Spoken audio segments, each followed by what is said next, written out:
All right, so we just got done uh, filling both tires on the 585 with liquid ballast. And one of the other things I want to do is I'm going to put a rubber scraper edge on the plow for my gravel driveway.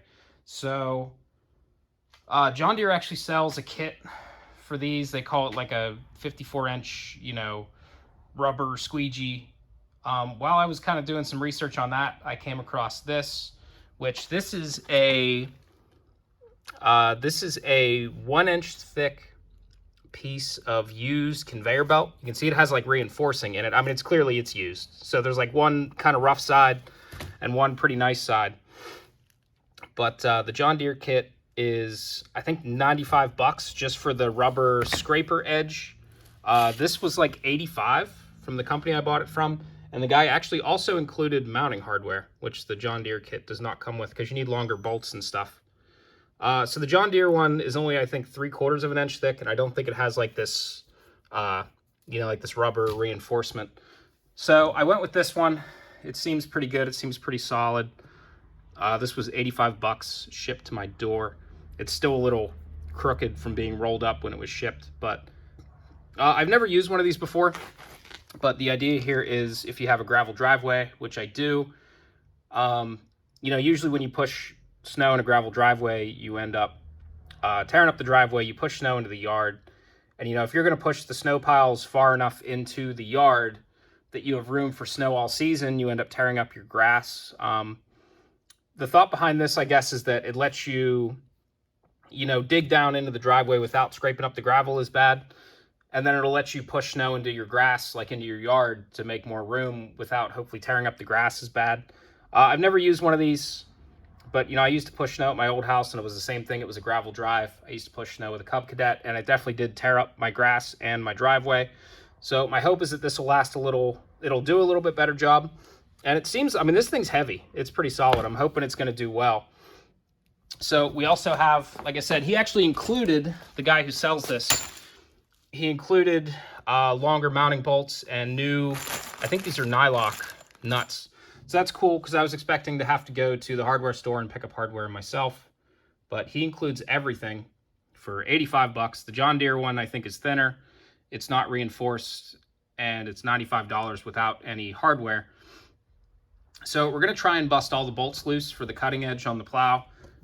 I already took one off just to see if I could before I started recording this. The first one came off pretty good. My hope is that the rest will come off pretty easy as well. And then, so it's already pre-drilled. I think the idea here is you're essentially going to have the plow and then the rubber part, and then you're going to use the old steel cutting edge and you're going to sandwich it. You're going to use the steel cutting edge to essentially sandwich the rubber piece to the plow for some extra support. So we're going to get the cutting edge off, and then we're going to put the rubber piece on, line it up back with the steel cutting edge, and then sandwich it all together. And then that kind of helps support the rubber piece. This is also wide enough that you're supposed to be able to flip it over. So if this does wear down, you can roll it over and then start using this top edge for plowing. So let me see about getting some of these bolts off of here. And then once I have the cutting edge off, we'll see about getting the other thing hooked up. So let's see here. You're probably not going to be able to really see me doing this because it's all behind the plow. Well, let me see. Maybe I can get you... You're still not really going to be able to see, but I'll try and get a little bit in there. So we'll get a couple of these off, but I'll probably really end up just skipping this because I don't think it's not really going to make sense anyway. You're not really going to get to see anything. So...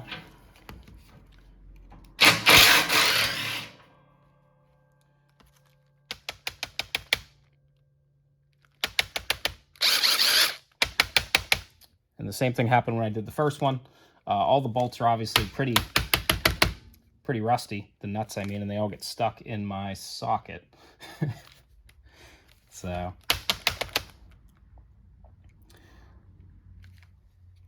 yeah, that does not want to come out of there. Oh, yeah, that bolt's super rusted in there too. Okay, I'll probably just skip ahead to when I actually have all the bolts out for the cutting edge, but they all just basically run along the bottom of the plow. Pretty straightforward, you know, not really much going on there. I'm going to have to probably hammer out some of these bolts. Some of these seem stuck. The first set came out okay, but some of these seem like they're going to be more stubborn. So I'll just get this stuff. I got some crud in there too. So I'm going to get this stuff out of here. And then once I have the cutting edge off, we'll go back to the reassembly part.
All right, that took forever. The original steel cutting edge is off. So this one was really stuck. The rest of them came out pretty easy. Just a battery powered impact driver. This guy here was totally stuck.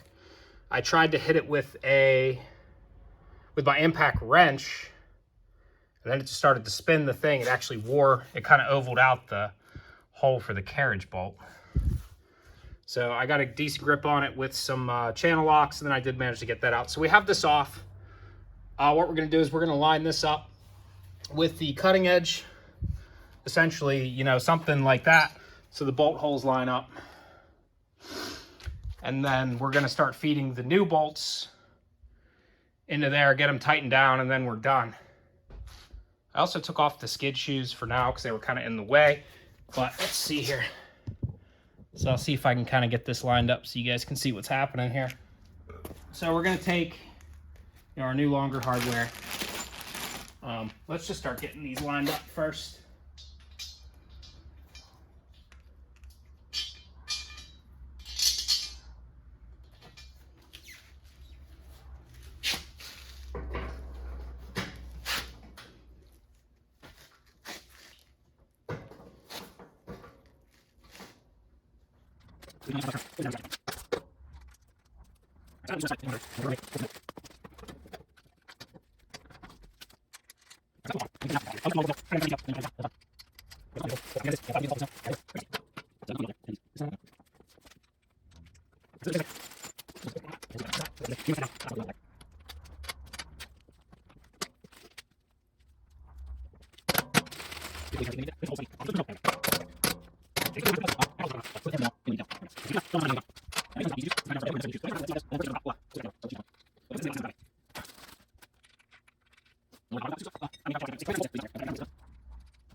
All right, so that's pretty much it.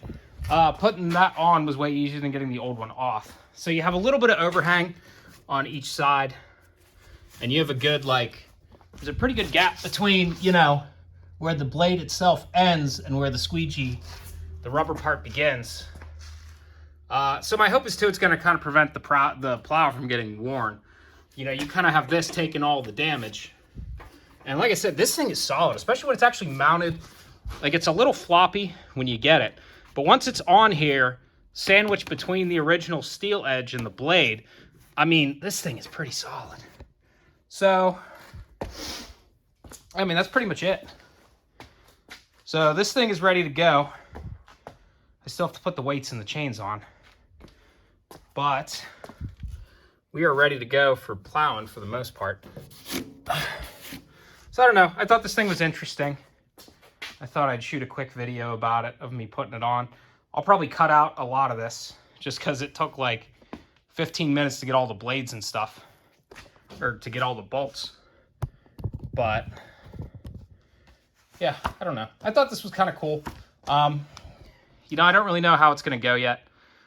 But yeah, my hope is that it's going to make less of a mess of the driveway. And then, you know, I can push my piles all the way out into the yard and not tear up my grass as bad. So we'll see how it holds up. Once we get some snow, I'm hopefully going to do some plowing vids. I just put some LED headlights in that too, so I can actually see out there. But yeah, we'll see. I'm waiting for some snow, and then we'll finally get to test all this stuff out. So that's pretty much all I got. I'll put some info about where I got this, and I'll also put the one for the John Deere kit. I know some John Deere guys are like super into John Deere OEM parts only, but this kind of seemed like a better deal compared to the John Deere rubber kit. And this is nice if you have like blacktop too, because it'll keep you from scratching your blacktop. So I'll put some extra info in case you guys want to read any more about it, but that's all I got. So thanks, guys.